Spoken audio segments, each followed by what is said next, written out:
Ci dispiace come paese, però sapevamo che era molto difficile perché non tanto tanti concorrenti, ma tanta responsabilità. È stata una grande sorpresa questo Papa Prevost e credo che ci riserverà altre sorprese. Secondo me valorizzerà al meglio l'esperienza di Don Piero Parolin perché tutti e due insieme sono un bel tandem. La bicicletta sta su bene.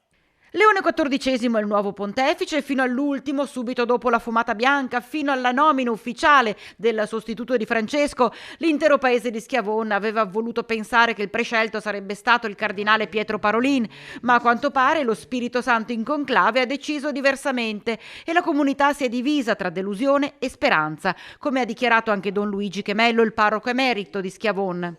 Penso che aveva tutte le carte in regola per diventare Papa, perché in poche parole ha costruito una rete, vorrei dire, di relazioni internazionali non indifferenti. Credo che continuerà questo lavoro.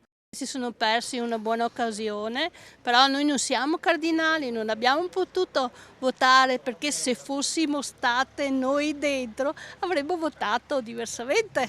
Cosa volete che diciamo? Che aspettavamo e che dispiace tanto. Volevamo qualcuno da Veneto, da qui. Siamo delusi ma siamo contenti di avere sempre con noi il nostro Don Piero. Lei dopo la fumata bianca che cosa ha pensato? Ero così emozionato che non riuscivo con mia moglie a casa, non riuscivo neanche a parlare, perché ho detto stavolta è fatta. E invece è come una massata, è come io sono tifoso del Vicenza, no? È come che il Vicenza avesse perso in casa. In tutto questo, all'indomani della nomina, Leone XIV ha già catturato l'attenzione, ponendo più e più volte l'accento su una parola che in tanti paesi manca come l'aria: pace.